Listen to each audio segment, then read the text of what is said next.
Sénégal la bokk. Abonnez-vous sur votre chaîne Sénégal la bokk et n'oubliez surtout pas de cliquer sur la cloche de notification. Sénégal la bokk, la chaîne des grandes valeurs.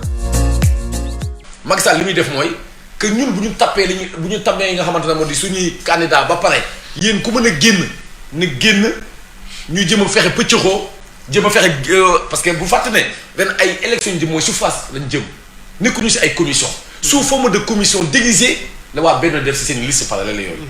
man jàpp ne nag stratégie boobu nag la ñu teg mooy lu si mënta xew kay génn boo defu naan dëgg même bu nekkee opposant même bu nekkee kuy dem à côté bu ko yàkkalee bu ko toggee pare da koy yàkkal état bi da koy yàkkal li nga xamante moo di waa bennoo léegi nag suñu xoolee ñi siy génn mooy yenn parti sax man jàpp naa après élection yi dañuy tas dootuñu àndati ku si mel ne par exemple tey Pastef boo ko jëlee mais tey élection yi ak candidature ak investiture yi dafa wane faiblesse su Pastef faiblesse bi mooy man ni ma ko analyser mooy tey ñoom ba ñuy woo nit ñi dañoo doon gëmal nit ñi ay valeur ñi ñu àndal da doon gëmal li nga xam ay idéologie mais ñi ñu àndal si biir yeew yi ñu bëri ba dañoo gis ne sans Pastef y a rien c'est-à-dire ñoom fu ñu nekk ñoo fay jiite bu ñu jiitul kenn du dem jëlal li nga xam ne si ngeen soo li nga xam ne commune yi fa nekk yëpp élément Pastef lañu fa jiital et loolu ça fait des frustrations si yéen ñeneen ñi nga xam ne ñoo nekk si biir yeew yi maintenant ma waxaat ne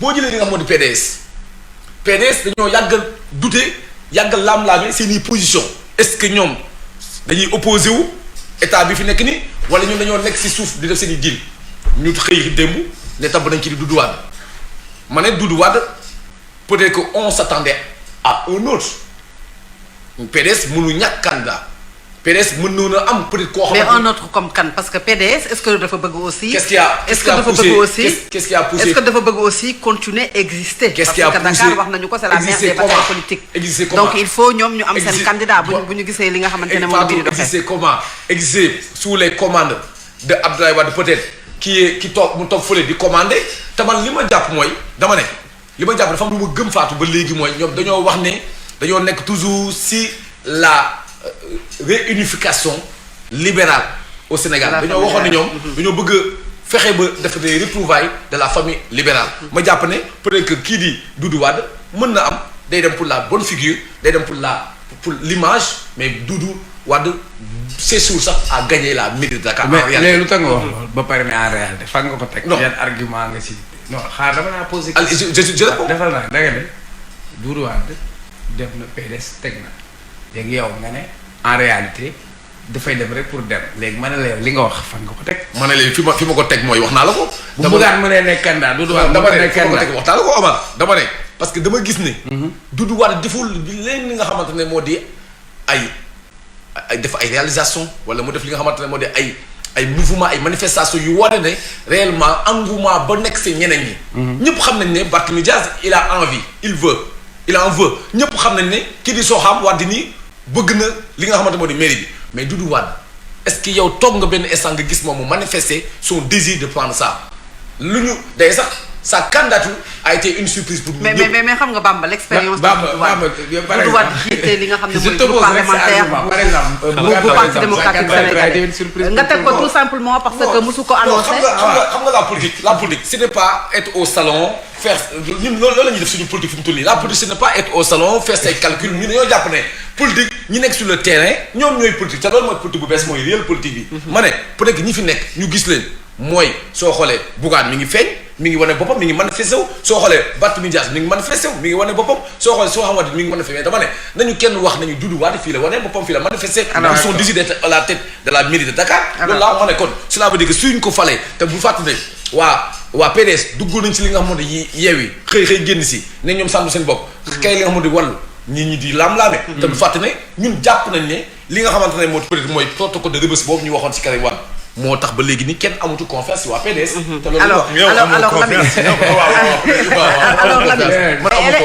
enjeu yi la ñuy wax ci grande ville yi démb ñu ngi doon wax Dakar parce que il faut ñu taxaw ci tuuti parce que gis nañu ne fii ci Ndakaaru élection locale yi yu ci bari pouvoir moo ko doon gagné peut-être 2009 ak 2014 la Khalifa Sall ñëw battre ki nga xamante ne moom mooy pouvoir bi période boobu di Pape Diop bi nga xam ne moom moo fi nekkoon jël ko jëlaat ko tey ñu wax grande ville yi parce que boo ci jël rek am na fa ay xëccoo yu metti métti boo jëlee Saint-Louis déjà da nga am Mansour Faye am Ababacar Mbaye bi nga xam ne moo nekk Yewwi am Ahmed Fall Braya bi nga xam ne mi ngi woon parti démocratique sénégalais am poids électoral bu diisoon dem tey ci coalition Gëm Sa Bopp nga jël fi nga xam ne moom mooy Thiès Diatara mi ngi fa Babacar Diop FDS grande ville yi xëccoo yu métti yooyu fa am enjeu yi nan nga ko jàppee tey. ah rawatina Dakar moom defe naa ne jamais une élection n'a été aussi relevée et aussi disputée par rapport ak les différents candidats en place tey jii defe naa ne Dakar musul am élection bu mel nii. c'est la capitale certes. mais boo interroger histoire amul benn yoon boo xamee ni Dakar quand même suscité na autant d'appétit. wax nga lu am solo. C'est vrai que c'est des élections locales, municipales, mais enjeu yi romb na ko. Pour reprendre les termes de Mahmoud Saleh, qui disait que la suite dépendra des résultats. La suite pour le président de la République, est-ce qu'il va poser une troisième candidature ou non? Ça dépendra des résultats. Si Benno Bokk Yaakaar rafle les grandes villes, y compris Dakar, plus peut-être yu bëree bëri day jàpp ne ba léegi ils sont majoritaires, peut-être que le président va penser faire un autre mandat. Si c'est le contraire qui se produit, il partira parce qu'il va se rendre compte que le peuple en a assez. Donc ñoom noonu lañ ko analyser. Mais Yewwi Askan aussi c'est la même chose. Soo gisee jafe-jafe yi ñu am ci coalition bi yëpp c'est parce que ñoom ils ont compris que lii tamit au-delà des élections locales, en fait presque référendum la pour le troisième mandat. Et je pense que c'est ce qui explique que Pastef Ousmane Sonko jël ay tànkam sax dem doxi waa PDS pour avoir les plus grands ténors pour être sûr de pouvoir gagner. Donc kon élection bi moo bindoo noonu. Loolu mooy expliquer aussi difficulté yi nga xam ne coalition yi dañ koy am parce que ay coalition contre nature sax dañ ko ci gis. Donc bu ñu demee ba war a tànn bi forcément day poser problème. Soham Wardini elle sera candidate. Elle a déclaré. Non, elle sera portée xaw ma man bi may ñëw maa ngi koy dégg. buntu bi voilà donc elle sera candidate. te moom it fi muy bëgg a surfer mooy sur la fibre des dames. Parce que aussi c'est presque ñu bëri dañoo jàpp ne c'est presque une injustice. Il y a le caucus des femmes qui l'a porté qu'on veut la éjecter de cette façon-là. Alors que le peu de temps qu'elle a duré à la tête de la mairie, quand même, tout le monde est unanime à dire qu'elle a fait un bon boulot. Elle a été loyale aussi par rapport à Khalifa Sall. Donc, elle peut jouer sur cette fibre-là. Ça peut marcher, hein, on ne sait jamais. Maintenant, Bougane, mos naa ko wax fii, parce que dégg naa ñu koy wax, Bougane aussi, pour lui, c'est un challenge. S'il venait à remporter la capitale, mais dina taal boppam taal aussi sa formation politique et sa coalition. Donc c'est un gros challenge pour lui. De même que Barthélémy Diaz aujourd'hui qui a bataillé fort pour être le candidat de Yewwi, s'il venait à remporter la victoire aussi moom it dina ko propulser personnellement ci ay niveau yoo xam ne c'est presque kenn du ko mën a téye en 2024 day nekk candidat. Man loolu laa gëm. Maintenant mu des Doudou Wade.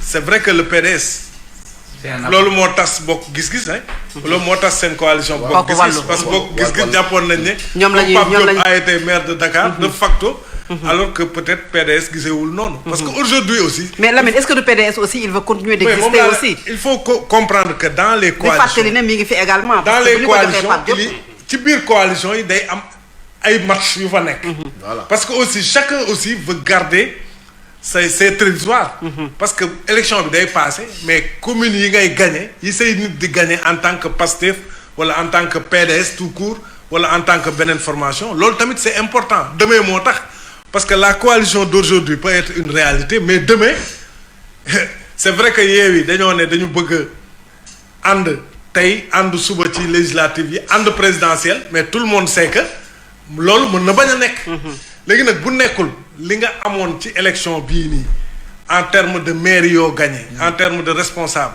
de conseiller loolu day compter yow en tant que entité moo tax nag aussi ku nekk da ngay dem ci coalition mais en préservant tes propres intérêts et je pense que un peu c'est ce que le PDS est en train de faire maintenant Doudou Wade comme tu dis peut-être que c'est pas un homme de terrain mais quand même il a un appareil c'est le PDS quand même qui reste un appareil redoutable qui est partout Donc je pense que et puis lui il a un bon profil aussi quoi qu'on dise c'est quelqu'un qui est très respecté de par sa connaissance ses prises de parole ak yooyu. Donc parce que profil bi aussi dafa am solo parce que suffrage direct la ñuy dem. parce que dañuy xool entre Doudou Wade entre Bougane entre Barthélémy Diaz après affaire bi ci noonu la leen gars yi di départager ku nekk ak sa critère yow bi ngay jiital donc c'est très ouvert en tout cas la bataille de Dakar dina metti trop. léegi nag ma ñëwaat ci kaaw ñoom Mame Mbaye Niang man da beneen lecture la xam nga sànq wax nañ ne. comment il s'appelle Mahmoud Saleh. li mu wax Mbour. waaw mais man lecture bi ma def mooy. quelqu'un comme Mame Mbaye Niang pour man est-ce que moom ak. Abdoulaye Diouf Sarr le gars de Kolda. ah oui. comment il s'appelle le directeur des. Diao Mame Boye Diao. ak seen proximité président ñu dem ba teg liste parallèle. parce que aussi. il faut se poser la question. non boo jëlaatee li Mahmoud Saleh wax. waaw. que ni lii moo nar a déterminer est-ce que le président va faire un troisième mandat ou pas mais est-ce que ñoom ils ne sont pas contre le troisième mandat moi je peux me poser cette question-là. loolu analyse da it. est-ce que tu comprends. parce que aujourd'hui pluralité liste yi ñu def ñoom dans Benno Bokk Yaakaar mais da leen di fragiliser parce que affaire bi suffrage direct la ku raw gàddu la. waaw bu amee ñetti liste ci biir Benno Bokk Yaakaar. mais day tas seen électorat en tant que Benno Bokk Yaakaar maintenant. candidat de part et d'autre en Lamine. non c'est-à-dire que ni muy fragiliser Benno noonu lay aussi fragiliser opposition bi. wax nga ko mais opposition bi sax quoi qu'on dise am na ay grands ensemble quoi. parce que mën na indi la benn grande coalition créer la pagaille peut-être dans Yewwi l'opposition. Askan Wi c'est aussi une hypothèse hein est-ce que aussi. mënuñu wax loolu. non parce que Yewwi Askan Wi quoi qu'on dise entité bu mag la. Bougane ak ñi mu àndal entité bu mag la. mais PDS ak ñi mu àndal aussi entité bu mag la pour ne citer que yooyu ñoo gën a fës. mais tey jii dans Benno Bokk Yaakaar su fekkee am na effritement de voix mais pour man ça favorise l'opposition. donc mën na leen perte loo te on verra yàlla nañu fi yàlla bàyyi ñu xool ñu analyser résultats yi mais c'est sûr que bu ñu nekkoon ensemble ils auraient plus de chance. parce que su boobaa dinañ mën a engranger seen voix yëpp mais tey jii bu ñu tasee. dina minimiser seen chance mais man li ma jàpp mooy yaa ngi ko doon wax sànq conflit de génération. mais boo xoolee ay Diouf Sarr ay Mame Mbaye Niang ay Mame Boye Diao c'est la même génération. mais problème bi mooy tout le monde sait que en 2024 l'enjeu mooy Macky Sall jeexal na jeexalul xam nga loolu. point d'interrogation la. te ku nekk aussi bëgg nga am territoire ba nga xamee ne bu fa yemee. yow ce qui va se faire se fera avec toi. alors Cheikh Oumar Lamine sànq mi ngi wax sax conflit de génération mais est-ce que du ci ñaari côté yépp ndax bu ñu tuddee Ousmane Sonko Ziguinchor Bougane Gueye fii ci Dakar Mame Mbaye Niang pareil Abdoulaye Diouf Sarr peut-être ambition présidentielle ou pas leeragul mais Babacar Diop est chef de parti à Thiès moom également Ababacar Mbaye mi ngi yéeg ba tey mu nekk fa nga xam ne moom mooy Saint-Louis yooyu noonu yépp tey bu ñu wax ne génération boo xam ne la. ñoom la ñuy gisaat en 2024 pour l'élection présidentielle. c'est normal c'est tout à fait normal nous sommes. donc test la ci ñoom. oui cycle normal la ñu. oui aussi parce que la classe politique. le renouvellement bi demoon ba l'an 2000. après il y a eu renouvellement de la classe politique. c'est Abdoulaye bi muy ñëw am na ñu mu indaale. d'ailleurs sooy seet daf leen waxoon sax daf leen formé wu ñoom Fada et cetera Aliou Sow aujourd'hui même génération bi nga xam ni moo am 40 ans 35 ans. Dans cette génération c'est le cycle normal et puis terewul il y a aussi de vieux briscards qui s'accrochent toujours mais mu ngi continuer on voit un rajeunissement quand même bu nga xam moom moo am sur la classe politique maintenant Bamba politique du biir day xëy rek wasin carte la parfois ngay carte ak nit sax mu am joker xam nga joker nga am entraîneur sax nga am sa joker PDS dafa am lu mu nekk une coalition ak Papa Diop je crois que c'est une différence surtout sooy analyser PDS fiefam Mbacké la. ak Dakar. même laaj bi mu fi nekk Mbacké lay ubbee tëjee Dakar ñu am bokk gis-gis mu bëgg Mbacké ak Dakar seen différent mooy sur les 45 départements nañ jël ñaari donc am na sax ñu commencé woon Ablaye Wade ñu ngi doon wax sax Saliou Dieng wala Ndiouga Sakh wala tel mais je crois que le PDS ne manque pas de profil. et quoi qu'on dise Doudou Wade a un excellent profil bu fekkee profil la ñuy wax beneen bi le PDS c'est une machine politique c'est un parti structuré. C'est vrai que dans mes analyses, je vais être objectif. Est-ce que le PDS de 2014 ak bii c'est am na différence. Sénégal la bokk. Abonnez-vous sur votre chaîne Sénégal la bokk et n'oubliez surtout pas de cliquer sur la cloche de notification. Sénégal la bokk, la chaîne des grandes valeurs.